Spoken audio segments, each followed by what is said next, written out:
Hi, Islamic Dad here. If you enjoy this channel, please subscribe. It does help me out. Tonight I'm going to be revisiting DARVO because I think that it's probably one of the most impactful parts of the relationship with the narcissist, and I feel like there should be a lot more information out there just to protect victims and also to kind of educate them to be on the eye and have a better understanding of what they experienced. So DARVO stands for deny, attack, and reverse victim and offender. It is a method or a number of steps that abusers will often, if not always, take after they've committed the abuse to try to cover it up. So first off, deny. After someone has abused you, I will go through my own personal experience. They will try to deny it in multiple ways. I mean, one is to obviously just say it never happened, which again just kind of makes my jaw drop. It happened, but it didn't happen that way. It wasn't really that bad. You're just kind of making a mountain out of a molehill. They might repeat the story to people, but remove parts of what happened and put an overemphasis on other parts so that the implication is completely different than what actually took place. Another one is just to minimize your experience and say, well, I hit you, but it wasn't that bad. It was just kind of like a soft, jokey jab. And, another thing that they might do is to just say, well, I was upset. And so, I wasn't yelling. I was just speaking loudly. And so it's not really that big of a deal.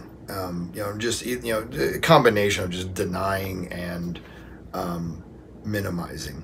So for my own experience with my narcissist, what happened and honestly happens, it has been almost 2 years now, and if you were to go to my abuser tonight and ask them what happened, you would get a completely different story than what you would have heard a month ago, a year ago, 18 months ago.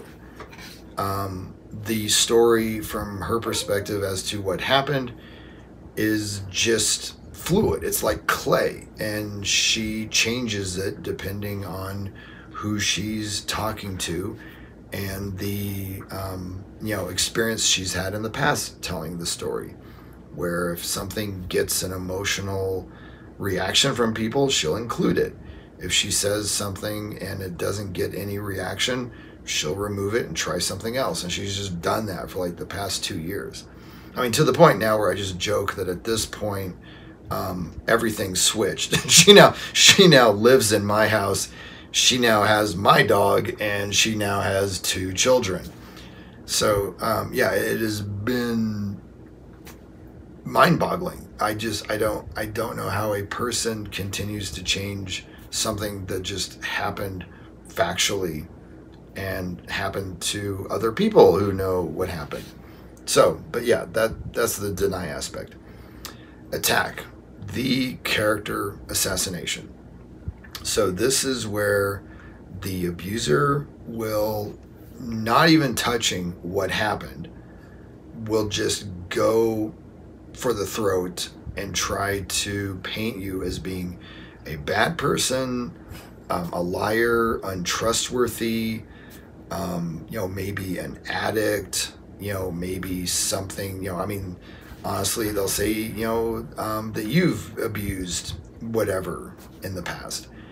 And again, from my own personal experience, what, happened, and what I've, heard from other people is that my ex has taken things that I told her in confidence and twisted them just enough so that the implication is completely different, and then told everyone in the world, which is fine. I mean, it's not like it's anything bad. It was just kind of private, and so it's just kind of jarring to have something that you told somebody when you're vulnerable and emotionally intimate, and then have them throw it back in your face this way by twisting it and announcing it to the world. Similarly, you might have things in your past that you're not proud of and that you shared. So maybe you tried drugs in your college days. And the thing is, like, that might have been 20 years ago. The abuser doesn't care. They are just trying to assassinate your character by any means possible. And so again, they will just be grabbing everything they can. So they will take things from your past that you told them, things that you told them in confidence, and just throw them out.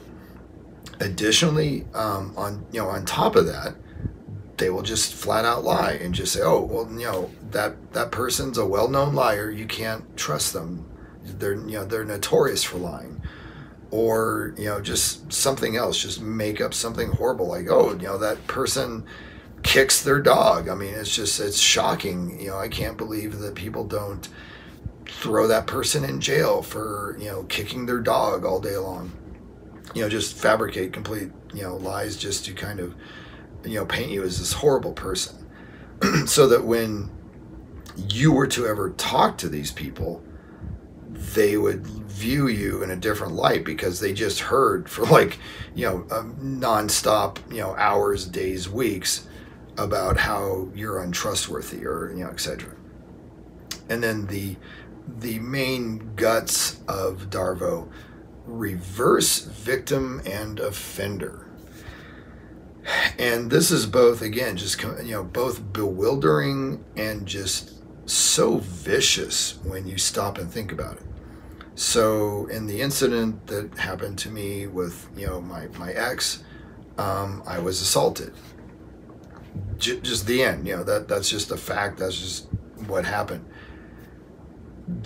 In her mind, or what she tells people, is that it's the complete opposite, and that she tells everyone that I'm the abuser or an abuser, and will, from what I've heard, just kind of put out this blanket, vague statement of, I was abused the entire relationship I was with him, and I'm just so emotionally scarred, and it's just scary. It's so scary to think about, and not getting into any details because nothing ever happened, but just to basically give the implication that they'll take the incident of abuse and just flip it on its head.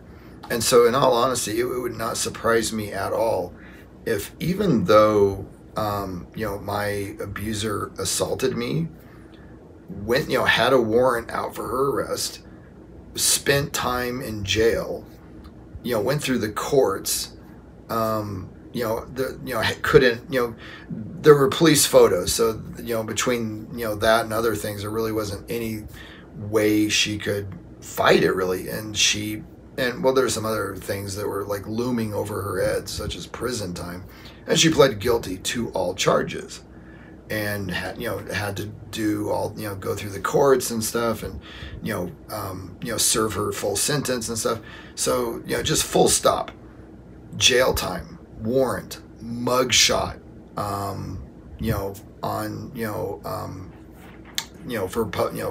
available to the public, sentencing, all this stuff, and yet she has the gall to just go to people and say, no, actually she's the victim and I'm the abuser. And again, it's like, I assume that this happens to other people with their narcissists, where the level of lying will get to a point that is just fantastical. It is just unbelievable to have something where the narcissist will take what happened, their abuse of you, and flip it on its head and just repeat it back, just basically upside down, where like that they are the victim and that you are the abuser. And again, that's kind of like the main crux. And, with that perspective, they will just run with it. And again, like I've done some videos on the smear campaign. Again, and one of the things that I've said is that it's been 2 years now. And from what people tell me, the smear campaign is still in full effect. And I think that she might even have gone through one boyfriend in the period, and is now on their second, her second partner since me, and yet still spending the time and the energy on the smear campaign. And again, like, psychologically speaking, I can only guess that it's because the level of shame and guilt that the narcissist feels in their core for doing what they did and being caught red-handed, and not even including like being sentenced by the law, and going through all that, it's too much for them. It's too much for them to deal with. And so they just have to flip everything upside down, or else they would just implode under the shame and the guilt. I really don't care. I wish that they would implode. That'd be fine with me. But yeah, I thought it was important to do the video tonight on DARVO, just because, again, I think it's an aspect of being a survivor of a narcissistic relationship. And again, I think that the level of abuse within narcissistic relationships is probably close to 100. Whether that be emotional, verbal, physical, you name it. The narcissist goes to abuse as a form of control, and even, in some instances, just because they feel entitled to abuse you and don't feel like it's wrong or bad or anything. So again, I hope that this helps people, that if they've gone through this, that they're able to kind of sort out what happened and get a better picture, a clear picture of how they were re-victimized, you once by the abuse, and then victimized again by the narcissist, going out through DARVO and, acting out. So hopefully this video's been helpful. Thanks.